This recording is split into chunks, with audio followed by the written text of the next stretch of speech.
My tenant subleased the apartment to prostitutes. What shall I do? I want to increase the rent, but my tenant disagrees. Can I evict him? My tenant stopped paying the rent. What shall I do? Who pays the minor maintenance? If you don't know the answers to any of these questions, don't hurry to open ChatGPT. In this video, I will answer them all and cover all the rules and regulations related to tenancy law in Dubai. Watch this video till the end, because in the end, I will tell you about what kind of tenancy fraud you can face up with as a landlord doing rental in Dubai. Let's go. Tenancy relationship in Dubai are regulated by the law and by the tenancy contract. By default, whatever the law is silent on is negotiable between the landlord and the tenant and is advised to be stipulated in the tenancy contract to avoid the disputes in the future. And one of the first common misconceptions is between the mandatory terms and conditions of the contract and those which are negotiable. Let's start with the mandatory terms and conditions and take a look at the core legal framework. What has to be clear? The parties, landlord and tenant, the property description, the term of the contract, the amount of rent, and the payment method. Ijari registration.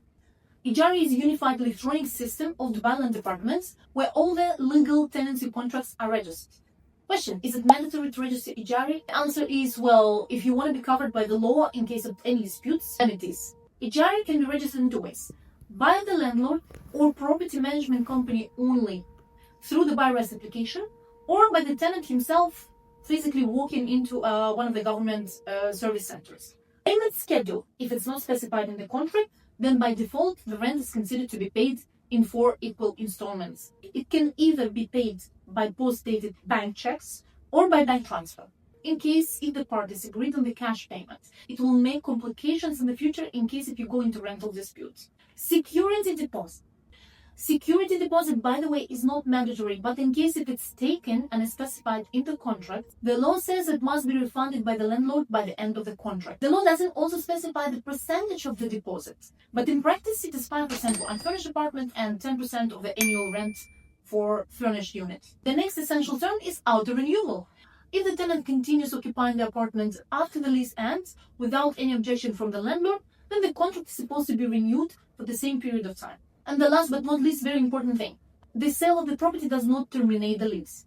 And this often creates a lot of misunderstandings. What happens after the apartment is sold by the previous landlord to the new one? New landlord must register a new Ijari for the remaining lease periods on the same terms and conditions. By the way, the tenant does not have to sign the new contract. This is just an assignment of the landlord's rights. New landlord simply notifies the tenant, for example, by email with a copy of Ijari attached, and to confirm where the payments checks should go. Now, what is not mandatory or is not regulated and therefore is negotiable? As mentioned before, security deposit has to be returned by the landlord if no deduction taken. But every deduction has to be justified.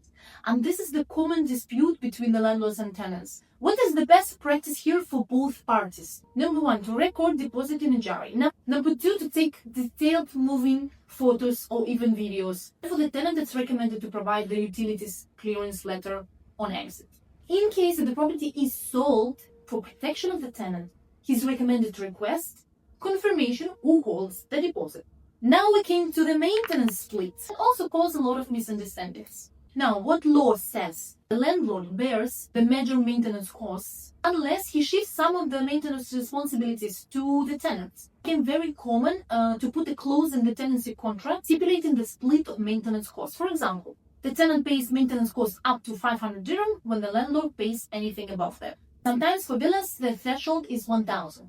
Again, this clause is not in the law, it is purely contractual. That means that if the contract is silent, landlord covers it all. Next clause, early termination. By default, there is no early termination clause in the tenancy contract for either parties. But to give the flexibility to the tenants, parties can agree on early termination clauses included in the contract. Common examples: tenant must give 60 to 90 days prior notice, and in this case, he can pay a penalty of 1 to 2 months rent. Sometimes it's 10% of the remaining lease period. Without such a clause, the landlord can claim the rent for the entire remaining lease period, unless he rents the apartment very quickly, but that also can be disputed. Next, very common disputable clause is the painting, cleaning of apartment at the exit of a tenant. What the law says about this, that the tenant must return the apartment in the original condition as received, except for regular wear and tear and damages caused by force majeure.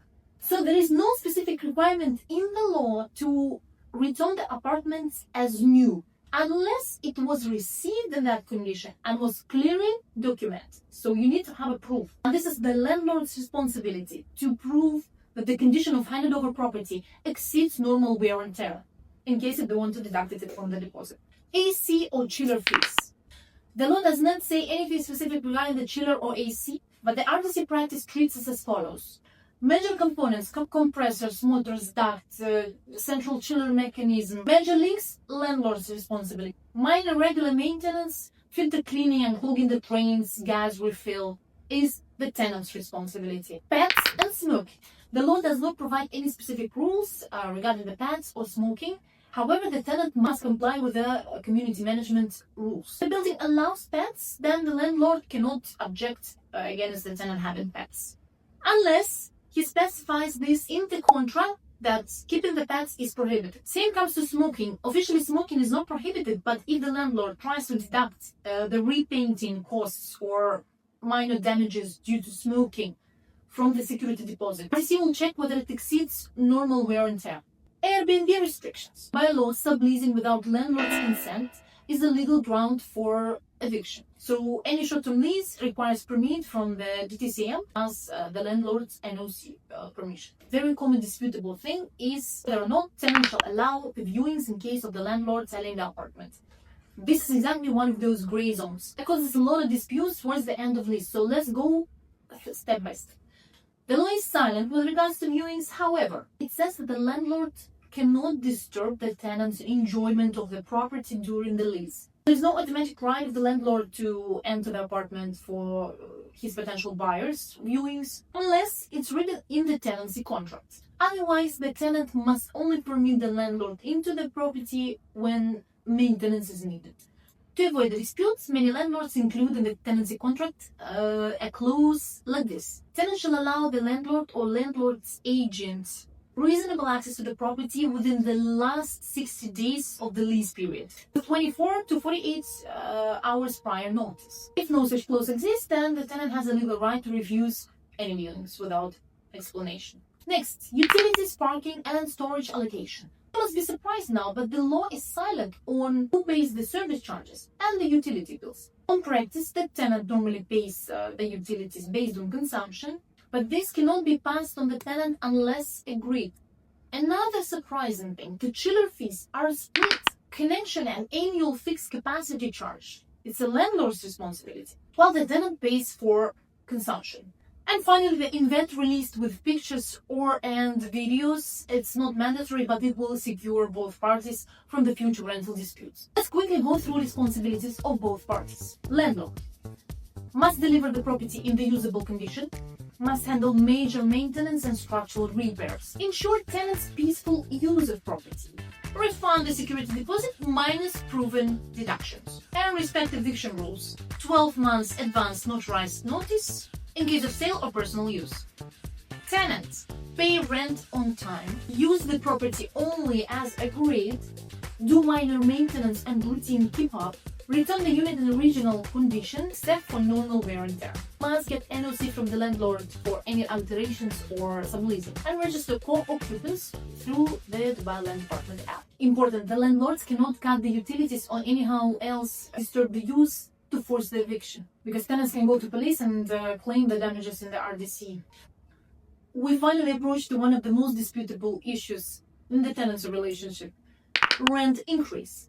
I believe the majority knows that the rent increase is regulated by the Dubai Rental Index, and it can be increased from 5 to 20% maximum increase cap, depending on how far below the average market rent is the current rent. And probably every landlord will agree that this rule protects the tenant more than it protects the landlord. Rental index is the most debatable tool in rental practice. It does not always reflect the true market rates, it ignores the property specifics lower than the market trends, and it lags behind the actual rent growth by 6 to 12 months. And rule number 2, landlord must give a 90 days prior notice before the rental expiry about the rent increase. No notice, no increase. Now, one of the most interesting parts, eviction. Landlord may evict the tenant anytime regardless of the tenancy period, in case if tenant fails to pay the rent after 30 days prior notice. Subletting without landlord's consent. Illegal or immoral use of the property, whatever it might be. Dangerous or damaging alterations. Violating the contract rules after 30 days pure notice. Landlord can evict the tenant upon contract expiry. Only in 4 cases. Property will be completely demolished or rebuilt. It obviously applies to the villa, not to apartments. Second, major renovations that have to be approved by the municipality. Third, owner himself or his first-degree relatives only are moving into the apartment. However, if the landlord already owns another vacant property that can be occupied, the tenant might dispute it. Very important, once the eviction is done based on these grounds, the landlord cannot relet the property 2 years if it's residential and for 3 years if it's commercial. If the landlord relets the property within this period, that the tenant may claim the compensation through the rental dispute. Compensation is usually equivalent to the difference between the old rent and the new rent, or even reinstatement. Landlord must prove the actual use. Utility bills, Ijari, moving notice. And this can be monitored by the tenant through Ijari records or even through the building management. And the last 4th case, if the property is sold. Renewals and notices. Any changes to the contract, rent increase or decrease, any new terms, or renewal, should be notified by the parties 90 days prior to the expiry of the contract. If no notice is given, then the rent renews on the same terms. The law doesn't specify the form how the notice should be given, as long as it's in writing. So it can be SMS, WhatsApp message, or email. Eviction orders are strictly executed through the rental dispute center. 12 months prior notice is required for eviction. Favorite part, rental disputes. Rental dispute center, which is a special court for rental cases, has an exclusive right to handle such cases. What RDC does not handle? Long-term lease over 10 years. It's treated more like property ownership right, leasehold. Cases that are handled by special courts like DIFC, for example, unless the contract specified that the Dubai law applies. To summarize, remember, rental dispute cases are very expensive and can last for months. Therefore, knowing your rights and drafting a very detailed rental agreement will help you to avoid going through the RDC as a last resort. I hope this video was useful. If I didn't cover certain questions, drop them in the comments. Also share in the comments if you had any experience with rental disputes, either as landlord or tenant. In the next video, I'm going to share a story how my landlord's tenant subleased her property to prostitutes, and it took us 6 months and a lot of money to evict him. I'm going to cover the most treasured tenancy cases, from fraud to crazy wars between tenants and landlords. Subscribe to this channel to stay tuned, and see you in the next video.